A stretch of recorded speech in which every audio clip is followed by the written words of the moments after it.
célébrer ensemble notre foi et le faire dans la charité et dans l'espérance. L'Eucharistie, ce mot grec qui veut dire action de grâce, l'action gratuite de Dieu, accueillie, célébrée et agissant en nous. Un lieu de communion, un lieu de commune union à Dieu et en Dieu. C'est un lieu d'unité qui nous unifie en nous-mêmes, en Dieu, qui nous unifie les uns avec les autres, qui nous unit dans le Christ. Alors, il est important de ne pas nous laisser diviser entre nous et avec les autres.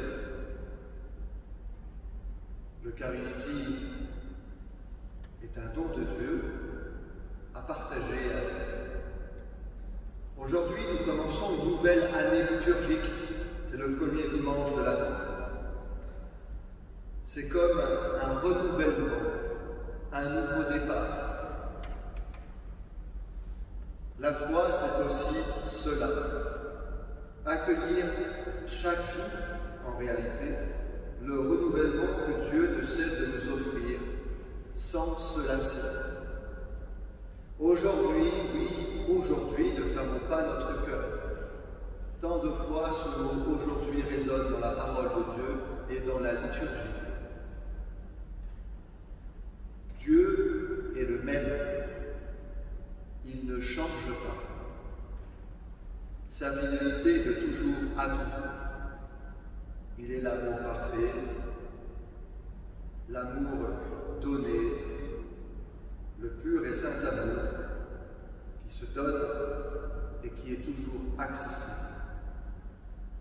Je l'espère pendant ce temps de non-célébration commune, pendant 3 dimanches, vous avez pu de nouveau faire l'expérience à la fois de manquer sans manquer. Manquer sans manquer, non pas parce que vous vous seriez habitué à ne plus prier seul ou en communauté, dans ce cas, attention, danger. Non, mais plutôt parce que Dieu comble toujours son bien-aimé que vous êtes tous, que nous sommes tous. Il le fait d'une manière ou d'une autre. Il est là, toujours fidèle. Nous avons encore pu faire l'expérience. Même dans les moments particulièrement pénibles.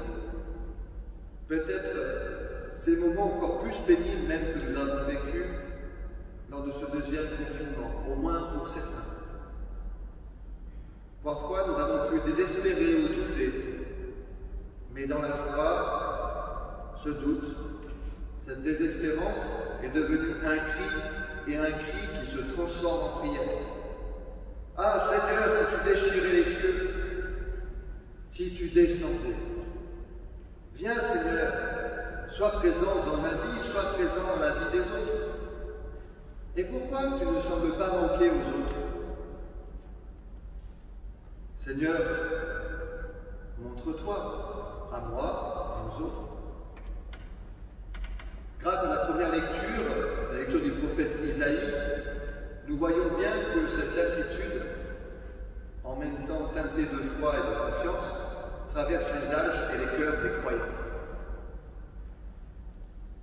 Disons même que dans la foi, ce sentiment de morosité, de lassitude et de colère parfois, devient une humble prière, où l'on ne remet pas en cause la non-foi des autres, ni même une apparente absence de Dieu, mais où l'on se remet soi-même en vérité, en toute simplicité, devant l'amour de Dieu. Oui, Seigneur, ne laisse pas nos cœurs s'endurcir et ne plus avoir foi. Oui, Seigneur, tu es bien là, présent dans notre vie, dans ma vie. Aide-moi à le voir et à vraiment le voir. Délivre-moi aussi de toutes ces résistances qu'il y a en moi pour accueillir les dires de ta grâce. Oui, Seigneur, nous nous remettons entre tes mains comme l'argile. Notre fragilité aussi, par ta grâce, un moyen par lequel tu peux agir au plus profond de nous. C'est comme cela que nous serons témoins, témoins de la foi qui nous habite et qui fait de nous des témoins et des acteurs d'espérance dans la charité. La charité, c'est cet amour gratuit qui est en Dieu, qui est appelé à rayonner.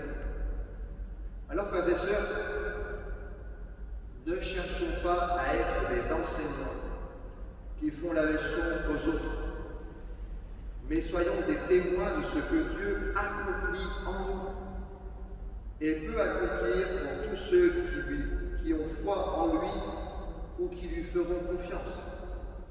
Soyons d'abord des témoins et non des enseignants. Trop souvent, nous sommes passés à côté. Nous passons à côté de l'évangélisation à cause de cette confusion. Disons tous ensemble, simplement et joyeusement, ce qui nous fait vivre. Nous avons à le dire, à en vivre, et non à le faire croire. Soyons tranquilles à ce niveau-là. Je ne suis pas chargé de vous le faire croire, mais de vous le dire, disait Bernadette Soubirous. C'est la phrase par excellence de l'évangélisateur, au moins de point de départ. Je ne suis pas chargé de vous le faire croire, mais de vous le dire. Par contre, il faut le dire, d'une manière ou d'une autre. Quand même, nous portons un message qui nous dépasse. Nous ne pouvons pas tout. C'est le Seigneur qui nous enseigne, c'est lui l'enseignant. Intérieurement, et qui quelque part peut enseigner les autres à travers nous, mais parce que d'abord nous sommes témoins. C'est en ce sens-là qu'il sera enseignant. Non pas comme un frère aîné, comme parfois un frère aîné qui se relève, et en se relevant, témoigne du triomphe de l'amour de Dieu.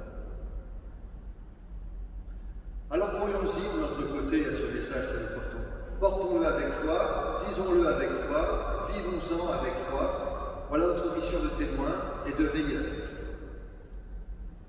Alors, ne taisons pas notre foi, notre espérance, et offrons-la comme un cadeau nécessaire pour notre temps, notre entourage. Frères et sœurs, bon avant, bonne veille dans la foi, l'espérance et la charité. Amen.